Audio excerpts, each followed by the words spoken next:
அதிகாரம் 5. பின்பு அவர்கள் கடலுக்கு அக்கறையிலுள்ள கதரேனருடைய நாட்டில் வந்தார்கள். அவர் படவிலிருந்து இறங்கினவுடனே அசுத்த ஆவியுள்ள ஒரு மனுஷன் பிரேத கல்லறைகளிலிருந்து அவருக்கு எதிராக வந்தான். அவனுடைய குடியிருப்பு கல்லறைகளிலே இருந்தது. அவனை சங்கிலிகளினாலும் கட்ட ஒருவனாலும் கூடாதிருந்தது. அவன் அநேகம் தரம் விலங்குகளினாலும் சங்கிலிகளினாலும் கட்டப்பட்டிருந்தும் சங்கிலிகளை முறித்து விலங்குகளை தகர்த்து போடுவான். அவனை அடக்க ஒருவனாலும் கூடாதிருந்தது.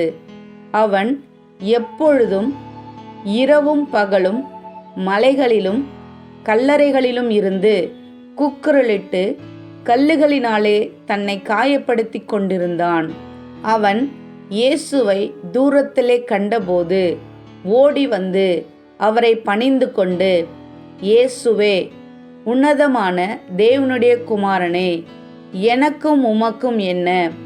என்னை வேதனைப்படுத்தாதபடிக்கு தேவன் பேரில் உமக்கு ஆணை என்று மிகுந்த சத்தமிட்டு சொன்னான். ஏனெனில் அவர் அவனை நோக்கி, அசுத்த ஆவியே, இந்த மனுஷனை விட்டு புறப்பட்டு போ என்று சொல்லியிருந்தார். அப்பொழுது அவர் அவனை நோக்கி, உன் பேர் என்னவென்று கேட்டார். அதற்கு அவன், நாங்கள் அநேகராயிருக்கிறபடியால் என் பேர் லேகியோன் என்று சொல்லி தங்களை அந்த திசையிலிருந்து துரத்தி விடாதபடிக்கு அவரை மிகவும் வேண்டிக் கொண்டான். அப்பொழுது அவ்விடத்தில் மலையருகே அநேகம் பன்றிகள் கூட்டமாக மேய்ந்து கொண்டிருந்தது. அந்த பிசாசுகள் எல்லாம் அவரை நோக்கி, பன்றிகளுக்குள்ளே போகும்படி அவைகளுக்குள்ளே எங்களை அனுப்பும் என்று அவரை வேண்டிக் கொண்டன. இயேசு அவைகளுக்கு உத்தரவு கொடுத்தவுடனே அசுத்த ஆவிகள் புறப்பட்டு பன்றிகளுக்குள் போயின. உடனே ஏறக்குறைய 2000 பன்றிகளுள்ள அந்த கூட்டம் உயர்ந்த மேட்டிலிருந்து ஓடி கடலிலே பாய்ந்து கடலில் அமிழ்ந்து மாண்டது. பன்றிகளை மேய்த்தவர்கள் ஓடி இதை பட்டணத்திலும் சுற்றுப்புறங்களிலும் அறிவித்தார்கள்.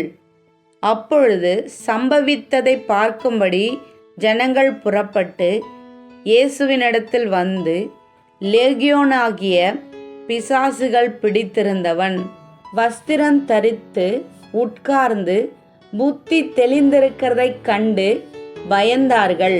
பிசாசுகள் பிடித்திருந்தவனுக்கும் பன்றிகளுக்கும் சம்பவித்ததை கண்டவர்களும் அவர்களுக்கு விவரமாய் சொன்னார்கள். அப்பொழுது தங்கள் எல்லைகளை விட்டு போகும்படி அவரை வேண்டிக் கொள்ள தொடங்கினார்கள். அப்படியே அவர் படவில் ஏறுகிற பொழுது பிசாசு பிடித்திருந்தவன் அவரோட கூட இருக்கும்படி தனக்கு உத்தரவு கொடுக்க அவரை வேண்டிக் கொண்டான். இயேசு அவனுக்கு உத்தரவு கொடாமல், நீ உன் இனத்தாரிடத்தில் உன் வீட்டிற்கு போய் கர்த்தர் உனக்கு இறங்கி உனக்கு செய்தவைகளை எல்லாம் அவர்களுக்கு அறிவி என்று சொன்னார். அந்தப்படி அவன் போய் இயேசு தனக்கு செய்தவைகளை எல்லாம் தெக்கபோலி என்னும் நாட்டில் பிரசித்தம் பண்ணத் தொடங்கினான். எல்லாரும் ஆச்சரியப்பட்டார்கள். இயேசு படவில் ஏறி மறுபடியும் இக்கரைக்கு வந்து கடலோரத்தில் இருந்தபோது திரளான ஜனங்கள் அவரிடத்தில் கூடி வந்தார்கள். அப்பொழுது ஜப ஆலய தலைவரில் ஒருவனாகிய யவீரு என்பவன் வந்து அவரை கண்டவுடனே அவர் பாதத்திலே விழுந்து, என் குமாரத்தி மரண அவஸ்தைப்படுகிறாள். அவள் ஆரோக்கியம் அடையும்படிக்கு நீர் வந்து அவள் மேல் உமது கைகளை வையும், அப்பொழுது பிழைப்பாள் என்று அவரை மிகவும் வேண்டிக் கொண்டான். அவர் அவனோடு கூட போனார். திரளான ஜனங்கள் அவருக்கு பின் சென்று அவரை நெருக்கினார்கள். அப்பொழுது 12 வருஷமாய் பெரும்பாடுள்ள ஒரு ஸ்திரீ அநேக வைத்தியர்களால் மிகவும் வருத்தப்பட்டு தனக்கு உண்டானவைகளை எல்லாம் செலவழித்தும் சற்றாகிலும் குணமடையாமல் அதிக வருத்தப்படுகிற பொழுது இயேசுவை குறித்து கேள்விப்பட்டு, நான் அவருடைய வஸ்திரங்களை ஆகிலும் தொட்டால் சொஸ்தமாவேன் என்று சொல்லி ஜனக்கூட்டத்துக்குள்ளே அவருக்கு பின்னாக வந்து அவருடைய வஸ்திரத்தை தொட்டாள். உடனே அவளுடைய உதிரத்தின் ஊறல் நின்று போயிற்று. அந்த வேதனை நீங்கி ஆரோக்கியம் அடைந்ததை அவள் தன் சரீரத்தில் உணர்ந்தாள். உடனே இயேசு தம்மிலிருந்து வல்லமை புறப்பட்டதை தமக்குள் அறிந்து ஜனக்கூட்டத்துக்குள்ளே திரும்பி, என் வஸ்திரங்களை தொட்டது யார் என்று கேட்டார்.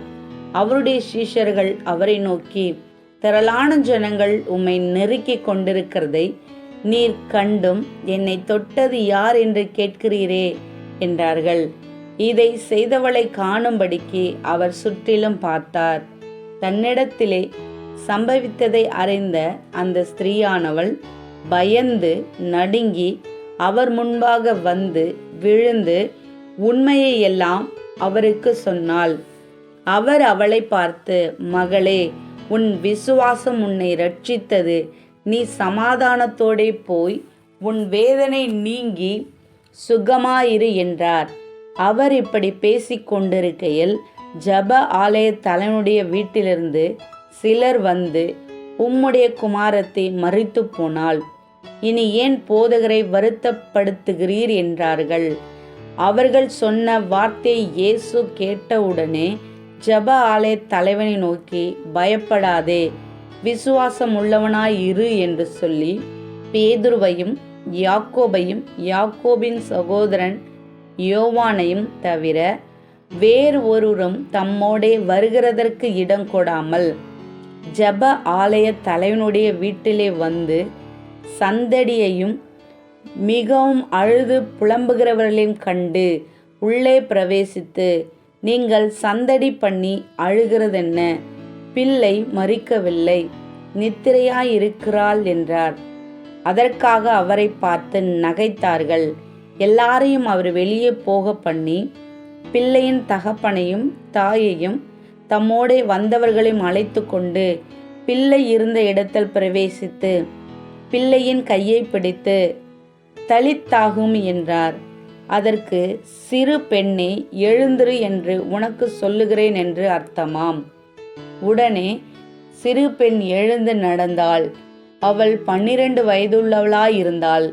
அவர்கள் மிகவும் ஆச்சரியப்பட்டு பிரமித்தார்கள். அதை ஒருவருக்கும் அறிவியாதபடி அவர்களுக்கு உறுதியாய் கட்டளையிட்டு அவளுக்கு ஆகாரம் கொடுக்கும்படி சொன்னார்.